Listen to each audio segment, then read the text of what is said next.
Hello and welcome to today's episode of The Untold. And for today's episode, Lujain, it's another one where I'm out of my element, but it's always great to, better myself with this because today we have a fashion stylist. Yeah, she's also a creative director and a photographer, and I'm going to be in my element, I Yeah. think. We're going to have so much fun talking about the things that she does for shoots and styling people. I'm very excited to hear what she has to say. Yeah, and of course we're talking about Shouag Hayat. She's amazing. From reading her brief and going to her social media account and everything, she's talented. And honestly, the thing about fashion is, I think I'm speaking for all men out there. It's such an enigma for us, right? It's such a puzzle with a lot of pieces. So it's always, great time to sit with an insider member of the fashion industry and to talk us through all of that. I agree. You've mentioned previously how your mother still does your shopping. Yeah. And I think I know a lot of guys whose mothers or wives do the same thing. Whereas for women, we love shopping. We're kind of trained in it from a very young age to love clothes and go shopping. I think it was one of my first hobbies in Kuwait growing up. So I'm very excited to hear what she has to say, and I think we should just dive right in. Yeah, I think on that note, we should just dive right in. But we are going to take a very quick break and come right back after this one.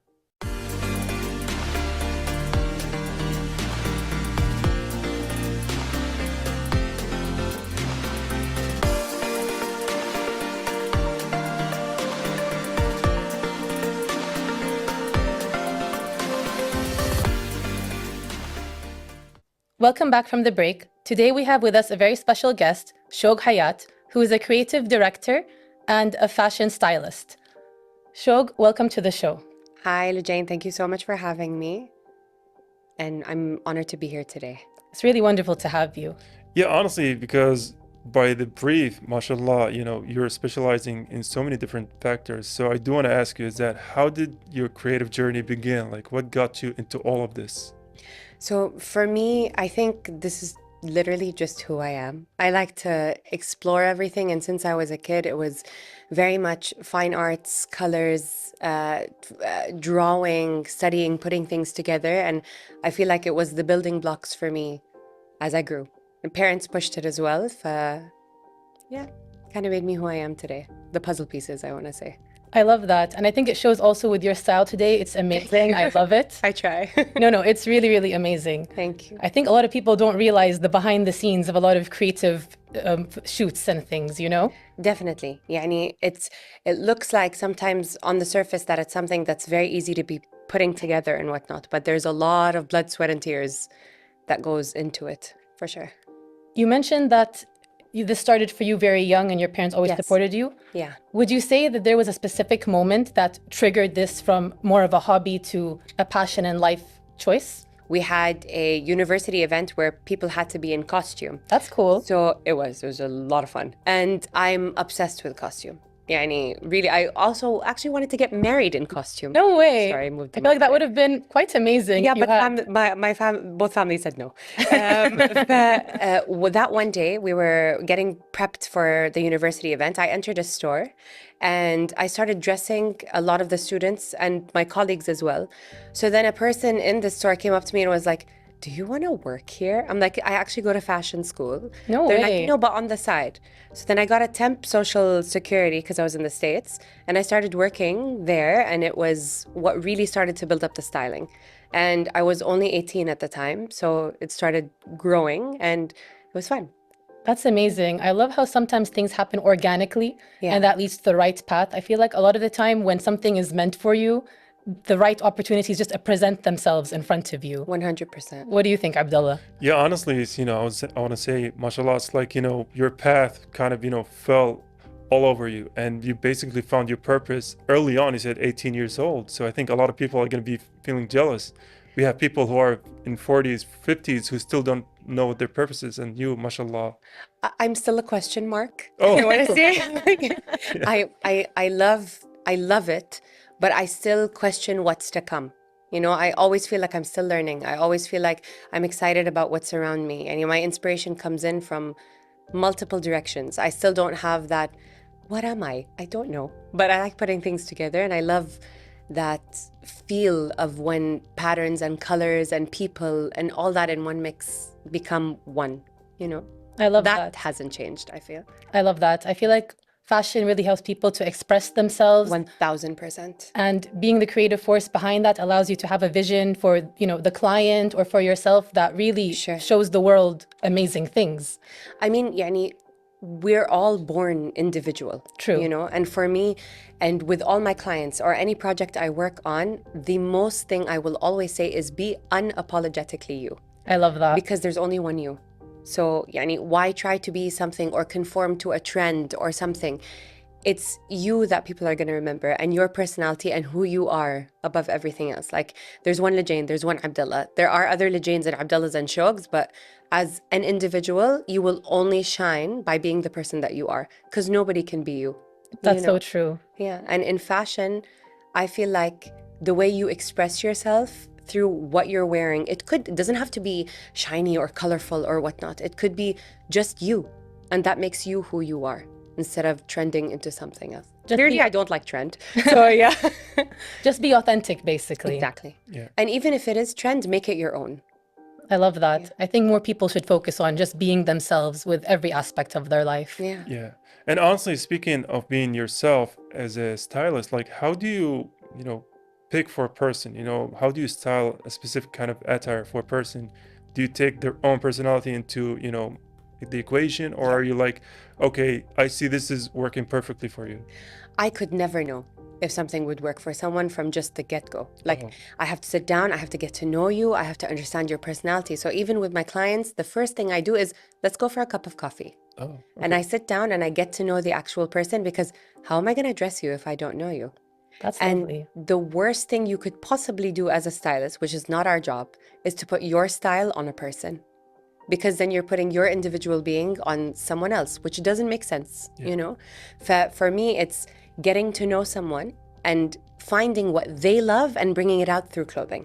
I hope that makes sense. No, it makes complete sense. It makes sense in my head. And I love that that's the way you approach, a client or different shoots.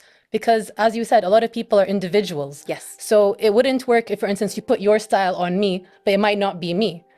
So True. I may not act like myself as much if I'm feeling like I'm wearing something that's not myself. I'll be uncomfortable, or I'll feel shy or something. Or you might just, like you said, you feel like it's not who you are. So it's like, why would I do that? I want to know Lujain. I want to see Lujain. Like, Lujain walks into a room, that's Lujain. Yeah, and I think that's part of your job. Lujain wearing Shouag. That's weird, in my opinion. So for me, it's like I want to bring out what Lujain adores in what she's wearing. That's beautiful. I think that really helps you also bring out the person underneath the outfits. Of course. 100%. Yani, I feel like fashion is a form of expression of confidence. And sometimes, yani, honestly, if I'm not wearing an outfit I love, I don't want to go out. I want, even if it's to the supermarket, like put me in a color and I'm happy. And even if it's like a solidified beige or something, I'm in a color, it's my mood, and I'll walk out. But for me, it's genuinely how I'll see someone and how they express themselves. Because even if you're in a tracksuit, or if you're in 6-inch heels, or if you're in a abaya, it's how you beautifully bring out yourself. I agree. I think that's a really wonderful approach. For instance, I also feel that way when, even before I go to bed, sometimes I'll pick the pajamas based on my mood. Like yesterday, I wanted to feel more confident. So I wore like my yellow t-shirt, and then I go to bed just to give me that feeling that I'm going to have more, exactly, that energy. Do you ever do that, Abdullah? I think, I think for the viewers, they're going to be noticing that I'm kind of lost in all of this, in all of these conversations, because honestly, I just see whatever first in my cabinet, I just wear that and just go whatever. But I realize that a lot of people, they have a lot of, I wouldn't say responsibilities, but they have a lot of pressure, to be their best self, to represent their self as how, whatever perfection they seem, right? And that's honestly an amazing skill to have. I mean, it's hard sometimes because, يعني, with myself, if I'm in a mood or something, it's the worst. I'm the worst. That's why I picking say out my outfit. Like, what am I gonna wear today? Like, you get it, because I'm flustered or I'm angry, or if I'm dealing with a client that maybe doesn't feel like she or he exudes confidence, but we find that, and it takes time. It's a skill that I definitely needed experience to understand. Yeah, it didn't come so naturally. Right, and that's why I said it's a skill, because for me, if I'm feeling down, I immediately go to food. I'm a very, because I'm a very, moody kind of food, eater. If I'm feeling down, if I'm feeling that, I go to food. So my skills are related to food, but I realize that for a lot of people, they have the artistic skills to represent their feelings in what they're wearing. And honestly, that's as much skill as it is talent, as much as it is, ourself. Abdullah has mentioned previously that his mother still does a lot of his shopping. Yeah, from So- Turkey. I love that. Turkey's amazing. Yeah. You can find so much in Turkey. But also with a lot of my male clients, it's a lot. Sometimes their mom will buy it or their wife, but also who knows you better? Yeah. You know, True, actually. yani sometimes, and in a lot of male clients, I feel like they want their comfort and practicality above everything else. And now, Tara, in our region, also men love to dress, but it's just also sometimes scarce to find local things that are more male-based than female-based. Yeah, and also we need those people because my sister is very, as siblings are, they're very on the point. Yeah. She's like, okay, we gotta change what you're wearing. And I always follow their guidance. I'm like, okay, I don't argue there anymore. But also, why don't you argue? Because you're comfortable in what Yeah. they put you in, صح? Right. If they put you in something that didn't make you comfortable, I feel like you'd be like, لا كلش مو أنا. Yeah. Or it's not me, you know? Yeah. So I feel like with sometimes the people that are closest to us maybe know us best, but also sometimes the people close to us don't know us at all. Right. That's why I feel like even you, Abdullah, try to do it alone once. Jump into a mall and be like, I'll go shop. You're wearing color today as well. Yeah, I really love the So, blue blazer on you. You're in chocolates and maroons and baby blues. Yani you're already on point with I think color you're- coordination. I think we already lost him by mentioning the Yeah, colors. I only know like 6 or 7 colors, and then previously you mentioned something about beige. I was like, okay, that's a new kind of beige. No, it's not. Okay, I love that though. Yeah. But I think, Yani, do you find your style and comfort? I think for me is basically whatever I find comfortable is the thing that I wear. And it's not like I go out in pajamas or training sweats, right? Yeah. I try to make an effort, but I think for me personally, I just don't have I would say the beauty or the kind of eyes necessary to mix and match perfect colors, right? Or mix and match like this works with that. Like I don't have that kind of skill. For me personally, whatever is in front feels comfortable. Okay, I feel like okay, that's right. Makes sense. Yani, for me, a lot of my male clients are like that. I always say stick to the silhouette that you love, but try it in a different color. Oh, okay. And then once you do that, you realize, oh, that's new, but it's the same t-shirt. I like it. I look good. I walk out, And then it's transforming something that is already in a warm place for you, but it's trying something new. I always think try something new. Yeah. Yeah. I love that. My mom actually taught me from when I was younger that if you buy something you really love, buy it in another color as well. 100%. That was one of the basic tenets I learned I with love your mom. shopping. She's I think great. you love her as well. It's I'll from get to nails to introduce you. everything. Yeah, I think so. I have to introduce you guys. But something I want to ask you about, Yeah. the fashion industry itself, everyone sees it as super glamorous and fun and easy. Could you tell us more about the misconceptions of that? Because I think it's actually a lot harder than people realize. Look, I'm number one, definitely a workaholic. That's a given. And the fashion world is also one that could be glamorous, could be toxic at the same time, and could be an in-between. But it's about you and how you guide it, I feel. When you look at something that's more eco-friendly, that helps the environment, that helps the people that you're helping, that helps be sustainable and more recyclable when it comes to what you're wearing. And it's about quality over quantity. We have the fashion industry that's ruining our global climate and the majority of pollution in the world. Yeah, fast But- fashion. Exactly. So it's about sticking to local. It's about sticking to understanding what you're buying. And it's about going correct in your buys, I want to say. And that as a stylist is what helps. So it's not always just the glam and the surface life of shiny and happiness and everything together. Yes, but there's a lot of work that goes into it. It's about also not sticking to mainstream and actually moving at your own beat, Like I've never ever stuck to trend. And if I do take a trend, I'll take it and turn it into something else for myself or any client, because again, that's what makes you an individual you. And it's not about sticking to fashion. It's more about sticking to your individuality. I love that. We're going to go on a short break, and then I want to dive deeper into this message. Fun. Stay tuned for after the break.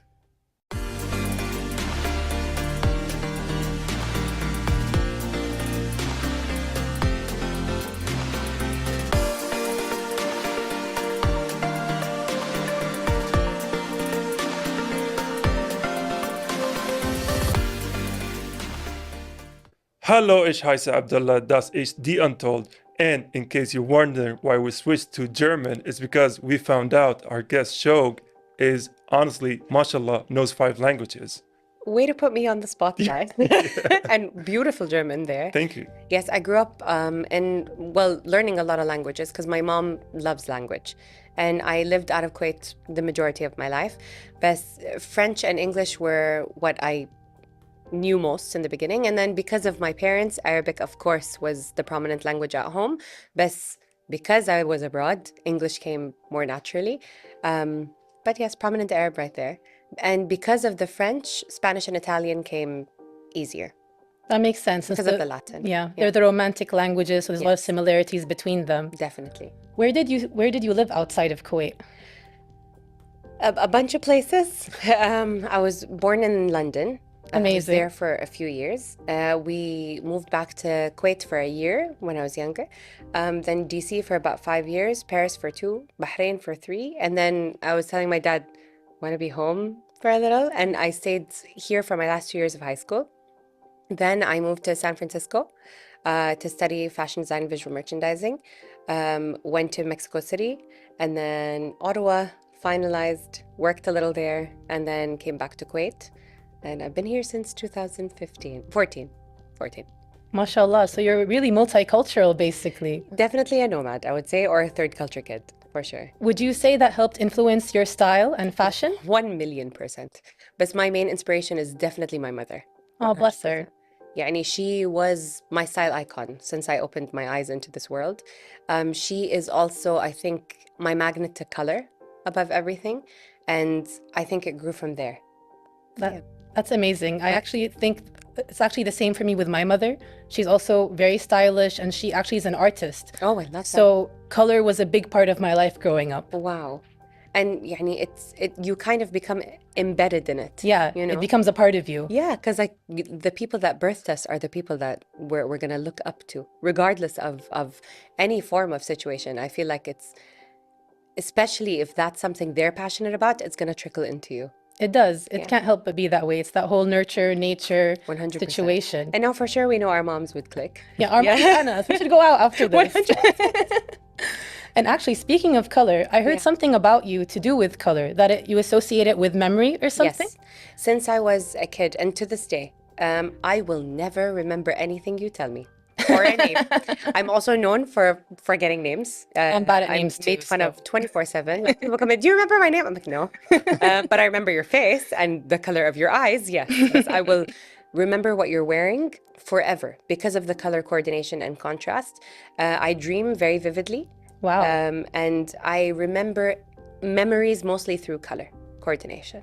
That's Like really colors cool. really, really, really grab me in ways I can't explain. Yeah, I think that's actually a memorization technique called the Yeah. brain map, Oh, where okay, I'm learning yeah, new so things today. you were doing it without knowing about it, and actually it's very proven to work. The only reason I knew about it is because I was, when I was studying, that was kind of my cheating code. So it's basically you imagine a room, and then all of those rooms are connected to certain parts you want to remember. So for you, for example, it's the colors, right? Yeah. Within your mind, the colors are connected to something or connected to a person. Yeah. So that's why you memorize them well. And I think, that's a little bit of a trick and especially for studying season for the students out there, that's a mental trick you were talking about. And I do want to ask you about something that mashallah, you've spoken about so many cities you've been to, but if you were, again, this is putting you on the spot, if you were to pick one city that, influences your style the most, which would it be? I feel like that's hard. I'm literally at a loss of words. I don't think I could answer that because in every single city that I've been to, it's the people I meet that I feel like inspire everything in my mind, because you meet so many different kinds of individuals and from different cultures that in your mind it's like you remember their colors, the way they dress, my memories, because it's through color. I remember certain silhouettes, the movement of their clothing, the way that even their national clothing might be. So it's like something that I grow into my head and then I'll map out outfits with, if that even makes sense. But that's how I build the style. And for me, it's not about just color coordination. It's also volume in clothing, like sleeves today, you know, or patterns, or lighter tones and darker tones, or picking different details in an outfit and making it a story, you know.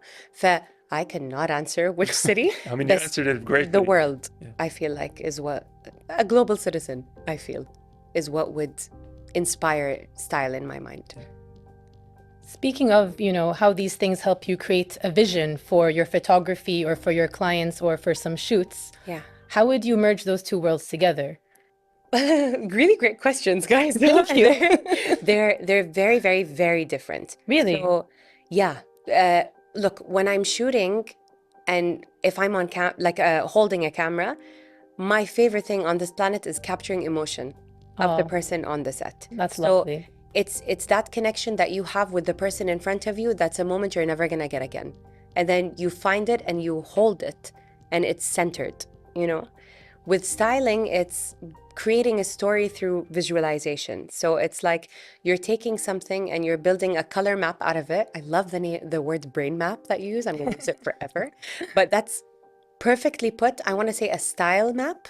I would create the story based on that person on set and build it through color coordination or volume in the actual clothing that I put them in. And it's creating that form of fantasy and character to either bring that person out on set through style or to create a story within a realm we're trying to create. Yeah. So very different. For me, photography is more about connecting and connecting negative and positive spaces. And then with styling, it's doing the same, but in a completely different way. Yeah. So I can't connect them. And I do love how you mentioned that for photography, it's about capturing emotions. Yeah. Because there's a very famous photograph. I forgot the name, but there's an actor who was scheduled to do a photo shoot. So when the actor came, they took his picture, but then he got a phone call. The phone call said that your father passed away. Oh my God. Yeah, and then the actor told the photographer, "Don't stop the photo shoot. I want you to capture this moment." And Oh, then wow. and there's like a picture of before and after the actor got the call. Yeah. I think the picture is called "Moment of Grief" or something like that. Wow. And then you can actually pinpoint the amount of sadness that the actor feels like, and it's so real. And I think that's the thing about photographs; they tell stories that are so real. I don't think any 100%. other medium can replicate it. I agree wholeheartedly, because you're truly capturing and encapsulating an emotion that you can't just be like, okay, stop, to a person that's speaking or someone acting or whatnot, but the camera can, you know. So especially when it's someone that's showing such a huge part of themselves. That's why portrait photography is my favorite. I love fashion editorial, but portrait is when you're entering the soul of that person and you're just like, hello, and they're saying hello back. So that's why it's very different. I agree wholeheartedly. But that's beautiful because you're holding on to an emotion that maybe could never come back again. That moment where he had lost his dad, I feel like is something that was caught and could never be replicated. Yeah. I love that because also it shows that you not only work on the outside, but the inside as well. It's You're showing, capturing isn't both it? moments. Yes. You're capturing people's exterior and interior. Yeah. And that's not something people can usually do quite easily. And I think that helps you with your creative vision in general. Yes. And sometimes it's very hard because it's showing all my vulnerability, you know? And at times where you're working with people that maybe are just doing it for the job, it's hard. Yeah. But also, it's also when you bridge with people like that and they're seeing the more commercial aspect of it, you try to parallel it with the passion that you have. So it's like, okay, do it for certain shoots, but for other shoots, hold back. That makes a lot of sense. Yeah. Yeah, it does. And the thing about, as we mentioned before, that pictures tell a lot of stories. So I do want to talk to you personally about that angle. Like, how do you tell your stories through these photographs? Like, is there a kind of, narrative you'd like to say, or an emotion you tackle, or are you like, an observer in the, world, just observing? I think it's all three. Okay. Depending on what the set is, depending on the subject of photography, depending on the client. If it's more commercial, and I want to say fashion editorial basically, I would say that it's more business minded. It's more bringing out what is needed to be sold or to be pushed forward.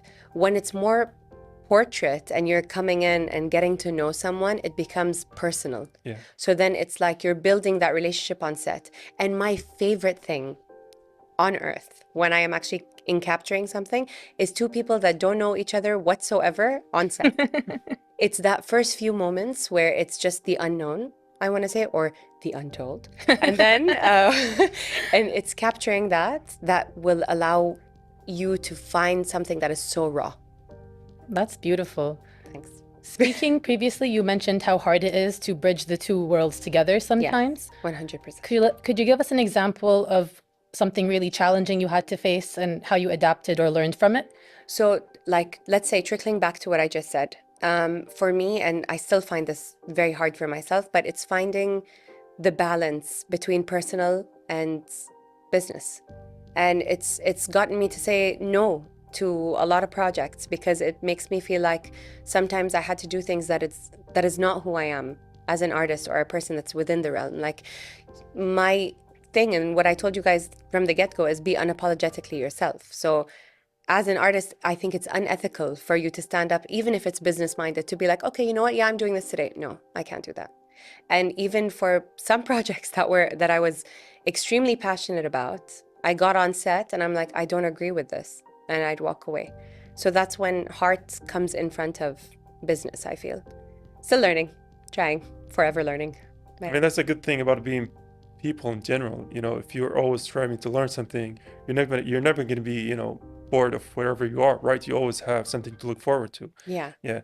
And you did mention before that a lot of what you're dealing with is about vulnerability. Yes. And so I want to ask you about what has this journey taught you about you yourself, you know, right throughout all of your decisions, all your paths? That's a very big question. This has been one of the hardest journeys ever, when it comes to work, because I started before I became a mom and before I became, from when I was younger to when I was older as well. So it was from when I had all the time in the world to understanding how to time manage, to understanding what's prioritized and what's not prioritized. So patience, I feel, is a huge thing, and discipline, and learning how to say yes and no, I feel, but still putting yourself first, which is still hard for me. Shouag, thank you. I feel like we learned a lot today, and I love talking to you about everything. We should definitely get our moms together at some point. 1000%. Yeah. We're gonna take a short break. Sure. And thank you so much for joining us today on The Untold. Thank you so much for having me. It was an absolute pleasure, and I'm really glad to be here. We're so glad to have you. Thank you, and stay tuned for after the break.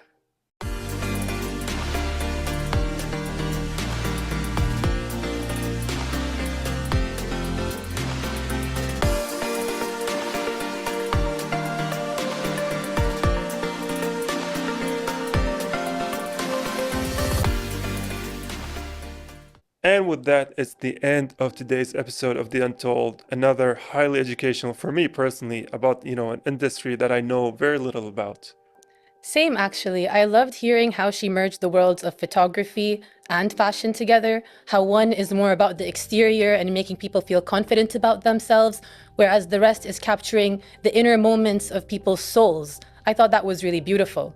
Yeah, I liked how Shouag emphasized the idea that she's not really a fashion stylist per se, as more of taking people's personalities, taking people's inner selves, and basically putting clothes on that represent them, right? That are perfect for who they are. And I think that was a very, you know, highlighting and enlightening kind of moment in the show, is that styling, whatever you choose to wear, it's not about you just putting clothes on, right? It's about having something that represents you. It's about having something that says, this is who I am.